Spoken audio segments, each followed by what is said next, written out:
एक जमाने में एक औरत थी जो दिल से ये ख्वाहिश रखती थी कि उसके यहाँ एक नन्हा सा बच्चा हो। वो एक परी के पास गई और बोली, प्लीज मेरी मदद करो, मैं बहुत अकेली हूँ, मेरा कोई बच्चा नहीं जिसके साथ मैं खेल सकूं। ये तो बहुत आसान है, ये लो एक जौ का दाना। ये आम जौ जैसा नहीं जो किसानों के खेतों में उगता है। इसे एक गमले में बो दो और देखो क्या होता है। औरत घर गई और उस दाने को गमले में बो दिया। कुछ ही अरसे में एक बड़ा हसीन फूल उगाया जो शक्ल में ट्यूलिप जैसा था, मगर उसकी पत्तियां यूं बंद थीं जैसे अभी कली हो। कितना हसीन फूल है। औरत ने सुनहरी पत्तियों को बोसा दिया। जैसे ही उसने बोसा दिया, फूल खिल गया और वो वाकई एक ट्यूलिप निकला। मगर उस फूल के अंदर सब्ज मखमली रेशों पर एक निहायत नाजुक और हसीन नन्ही दोशीजा बैठी थी। वो अंगूठे के आधे से भी छोटी थी, इसीलिए उसका नाम थम्बलीना रखा गया, मगर प्यार से फ्लोरीना भी कहा जाता था। एक खूबसूरती से चमकाया हुआ अखरोट का खौल उसका झूला था। नीली बनफशा की पत्तियां उसका बिस्तर बनी और गुलाब की एक पत्ती उसकी ओढ़नी थी। रात को वो इसी में सोती और दिन में वो मेज पर खेलती, जहाँ औरत ने पानी से भरी एक प्लेट रख छोड़ी थी। उस प्लेट के गिर्द फूलों की मालाएं थीं, जिनकी डंडियां पानी में डूबी हुई थीं, और पानी पर ट्यूलिप की एक बड़ी पत्ती तैर रही थी जो फ्लोरीना की कश्ती थी। वो उस पर बैठकर सफेद घोड़े के बालों से बने 2 चप्पुओं से इधर उधर चला करती। ये मंजर बहुत दिलकश होता। फ्लोरीना इतनी नर्म और मीठी आवाज में गाती कि ऐसी आवाज पहले कभी न सुनी गई थी। एक रात जब वो अपने खूबसूरती बिस्तर में सो रही थी, एक बड़ी बदसूरत और गीली मेंढकनी खिड़की के टूटे शीशे से अंदर घुसी और मेज पर जा उतरी, जहाँ फ्लोरीना गुलाब की पत्ती की ओढ़नी में सो रही थी। ये तो मेरे बेटे के लिए कितनी प्यारी बीवी बनेगी, मेंढकनी ने कहा, और अखरोट के खोल समेत फ्लोरीना को उठाकर खिड़की से बाहर बाग में ले गई। बाग में चौड़े नाले के दलदली किनारे मेंढकनी अपने बेटे के साथ रहती थी। उसका बेटा अपनी माँ से भी ज्यादा अगली था। जब उसने खूबसूरत नन्ही दोशीजा को उसके सजे हुए बिस्तर में देखा तो बस यही कह सका, तुर तुर।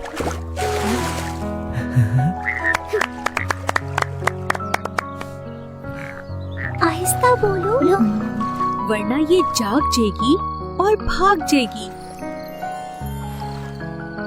दोनों अगली मेंढक फ्लोरीना को तालाब के नीचे गहरे पानी में ले गए, जहाँ इनका शीशे के महल जैसा घर था। हम इसे नाले में कांवल के एक पत्ते पर रख देंगे, वो उसके लिए जजीरे जैसा होगा, फिर ये भाग न सकेगी। और इस दौरान हम दलदल के नीचे वो कमरा सजा लेंगे जहाँ तुम शादी के बाद रहोगे। नाले में बहुत से कांवल खिले थे, जिनके चौड़े सब्ज पत्ते पानी की सतह पर तैरते दिखाई देते थे। इनमें सबसे बड़ा पत्ता सबसे दूर था। बूढ़ी मेंढकनी उसी पत्ते तक तैरती हुई गई, अखरोट के खौल समेत, जिसमें फ्लोरीना अभी तक सो रही थी। नन्ही फ्लोरीना सुबह बहुत सवेरे जाग गई और जोर जोर से रोने लगी, क्योंकि उसे हर तरफ सिर्फ पानी ही पानी दिखाई दे रहा था और खुश्की तक पहुंचने का कोई रास्ता नजर न आता था। इधर बूढ़ी मेंढकनी दलदल के नीचे अपने कमरे को सरकंदू और पीले जंगली फूलों से सजा रही थी, ताकि अपनी नई बहू के लिए सब कुछ खूबसूरत बन सके। फिर वो अपने बदसूरत बेटे के साथ उस पत्ते तक पहुंची जहां बेचारी फ्लोरीना बैठी थी। वो उसका खूबसूरत बिस्तर भी साथ ले जाना चाहती थी, ताकि दुल्हन का कमरा तैयार हो जाए। मेंढकनी ने पानी में झुककर कहा, ये मेरा बेटा है, यही तुम्हारा शौहर होगा और तुम दोनों नाले के किनारे दलदल में खुशी से रहोगे। तुर्रो तुर्रो तुर्रो, बस यही उसके बेटे के अल्फाज थे। मेंढकनी बिस्तर उठाकर तैरती हुई चली गई और फ्लोरीना को सब्ज पत्ते पर अकेला छोड़ गई। फ्लोरीना वहीं बैठकर रोने लगी। वो ये सोच भी बर्दाश्त ना कर सकती थी कि उसे बदसूरत मेंढकनी और उसके बेटे के साथ रहना पड़े। पानी में तैरती नन्ही मछलियों ने सब कुछ देख और सुन लिया था। उन्होंने सर पानी से बाहर निकालकर फ्लोरीना को देखा। जो ही उन्हें मालूम हुआ कि वो कितनी खूबसूरत है, उन्हें ये बात बहुत बुरी लगी कि उसे बदसूरत मेंढकों के पास रहना पड़े। नहीं, ऐसा कभी नहीं होना चाहिए। चनाचे वो सब इकट्ठी हो गईं और उस सब्ज डंडी को दांतों से कतर दिया जिस पर वो पत्ता टिका हुआ था। पत्ता बहता हुआ नाले के साथ चल पड़ा और फ्लोरीना को दूर, बहुत दूर ले गया, जहाँ से खुश्की तक पहुँचना मुमकिन न था। फ्लोरिना कई बस्तियों के पास से गुजरी। झाड़ियों में बैठे परिंदे उसे देखकर गाते, कितनी प्यारी नन्ही जान है। पत्ता बहता रहा, यहाँ तक कि वो उसे दूसरे मुल्कों तक ले गया। एक खूबसूरत सफेद तितली मुसलसल उसके गिर्द मुनलाती रही और आखिरकार उसी पत्ते पर आ बैठी। फ्लोरिना को ये अच्छा लगा, क्योंकि अब मेंढाकनी उस तक पहुँच नहीं सकती थी। जिस इलाके से वो गुजर रही थी वो निहायत हसीन था और सूरज पानी पर पड़कर उसे पिघले हुए सोने की तरह चमका रहा था। फ्लोरिना ने अपनी कमर बंद उतारकर उसका एक सिरा तितली से बांध दिया और दूसरा सिरा पत्ते से। यूं पत्ता पहले से कहीं तेज बहने लगा। अचानक एक बड़ा काकरोच उड़ता हुआ आया। जो ही उसकी नजर फ्लोरिना पर पड़ी, उसने अपने पंजों से उसकी नाजुक कमर थामी और उसे उड़ाकर एक दरख्त पर ले गया।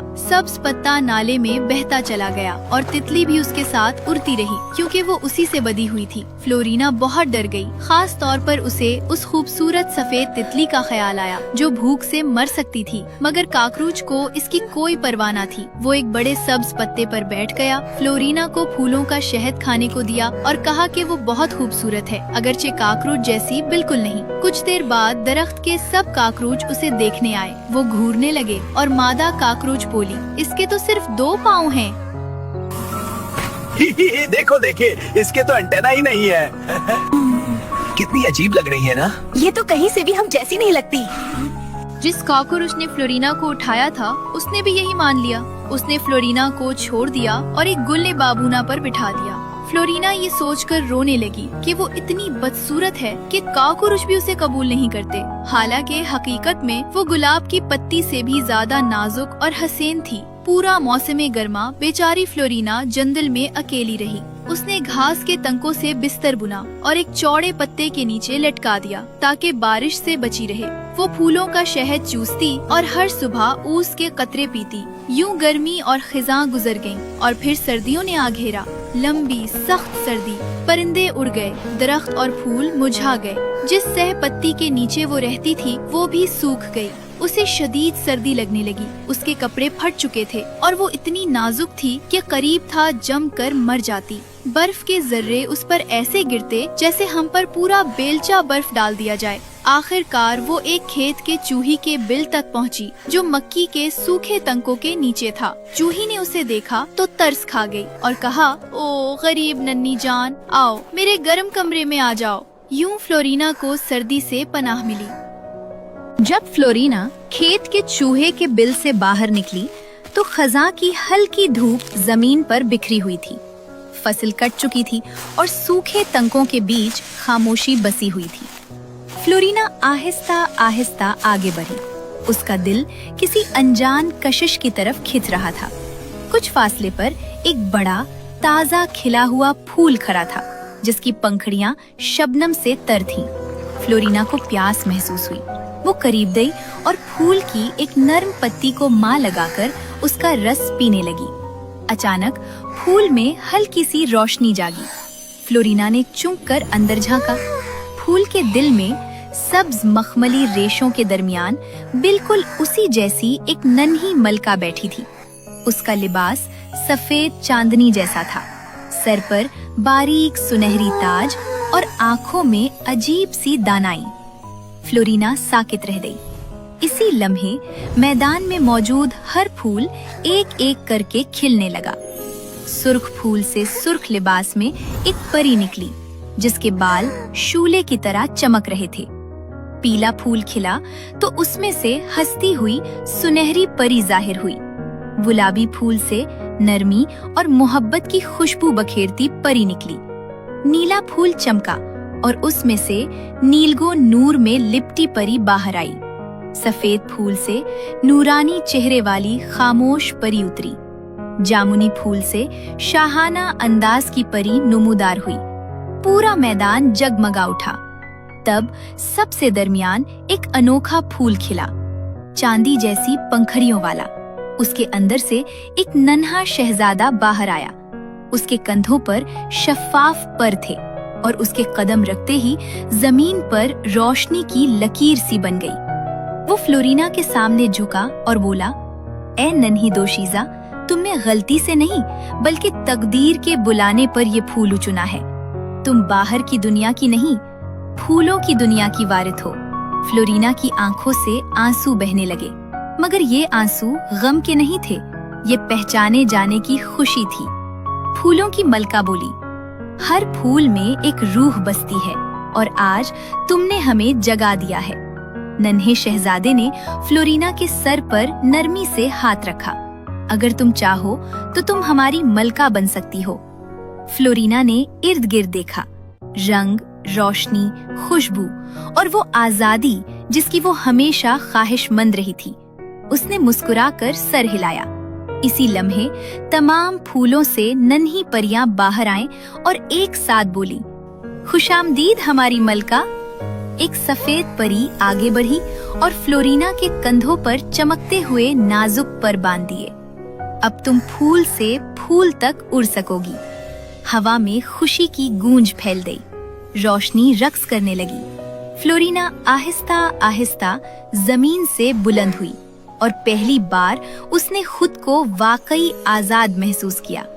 फूलों की रूह ने कहा, अब तुम फ्लोरीना नहीं कहलाओगी, आज से तुम्हारा नाम माया है, फूलों की मलका, रोशनी की वारिथ। और यूं फ्लोरीना, जो कभी नन्ही और बेबस समझी जाती थी, फूलों की दुनिया की रोशन मलका माया बन गई।